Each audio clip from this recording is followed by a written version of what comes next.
Di kampungku, sayuran itu termasuk bahan makanan yang susah. Bukan karena orang-orang di sana itu nggak tanam sayuran, tapi karena sayurnya memang jarang ada. Bayangin aja, 3 buah terong bisa dihargai 10.000, timun juga begitu. Kadang 3 buah 10.000, bahkan pernah aku beli di sana itu timunnya 2 buah itu 10.000. Belum lagi sayur-sayur lain. Sawi itu jarang. Kalau pakcoy hampir nggak pernah aku temui dijual di kampungku. Kalaupun ada sawi, itu pun nggak setiap hari ada di pasaran. Sekarang mungkin sudah mulai ada yang jual sawi, tapi tetap saja sangat terbatas dan hampir semuanya datang dari luar kampung. Aku sering berpikir dan bertanya-tanya, kenapa sayuran di kampungku itu mahal? Kenapa jarang orang yang tanam sayur sendiri? Jawaban yang paling sering aku dengar sejak kecil adalah satu kalimat ini, tanah di kampungku itu nggak bagus. Katanya tanah di kampungku itu nggak cocok buat tanam sayuran seperti sawi, pakcoy, buncis, atau kubis dan sayur-sayur lainnya. Kalimat itu sering kali aku dengar terutama dari orang-orang tua dulu. Orang tuaku juga petani, tapi jujur aku hampir nggak pernah lihat mereka tanam buncis, tanam sawi, apalagi kubis atau pakcoy. Kalau kangkung, iya mereka tanam, tomat juga pernah, tapi jarang. Sayur-sayur lain hampir tidak ditanami. Alasannya tetap sama, tanah di sana itu kurang bagus katanya. Dan dulu aku percaya karena aku pikir orang tuaku pasti lebih tahu dari aku. Tapi makin kesini, aku mulai bertanya-tanya karena yang aku lihat di sekeliling kampungku itu beda. Di kampungku pohon jambu bisa tumbuh, bunga-bunga hias pun bisa hidup, pohon kelapa bisa besar dan berbuah.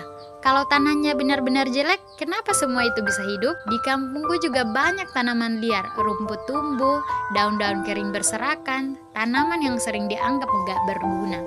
Nah, salah satunya ada pohon yang sangat sering diabaikan. Pohon itu kalau bahasa Indonesianya namanya lamtoro. Kalau di kampungku itu kami menyebutnya daun kamandingan. Pohon itu tumbuh liar, sering dianggap gangguan.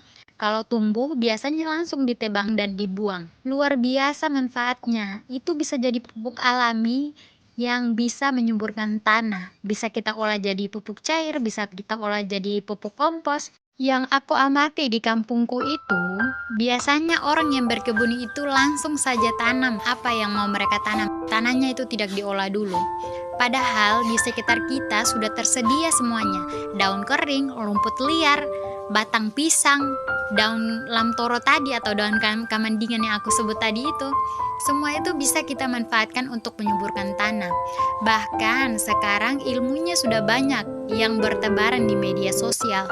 Sudah banyak petani yang berbagi bagaimana cara mengolah tanah tanpa harus selalu pakai sekam, tanpa harus mahal. Kita bisa bikin pupuk organik cair sendiri dari kulit pisang, dari daun-daun liar, dari bahan yang ada di sekitar kita. Dari situ aku kepikiran satu hal. Aku pengen sekali cepat-cepat pulang ke kampung. Aku pengen coba sendiri. Aku pengen eksperimen tanam tomat, tanam buncis, tanam sawi atau pakcoy. Bukan untuk membuktikan siapa yang paling tahu, tapi untuk membuktikan bahwa di kampung kita itu sebenarnya juga bisa menanam berbagai macam tumbuhan dan berbagai macam sayuran. Kontenku ini bukan untuk menggurui, aku cuma ingin menyampaikan satu hal yang penting, yang mungkin belum banyak diketahui orang di kampungku, bahwa tanah di kampung kita itu bisa diolah, bahwa kita bisa menanam sayuran sendiri, dan bahwa kita bisa pelan-pelan mandiri pangan, supaya ke depan kita nggak selalu menunggu sayur dari luar kampung, sayur yang datang lewat kendaraan laut, sayur yang harganya jadi mahal karena ongkos perjalanan.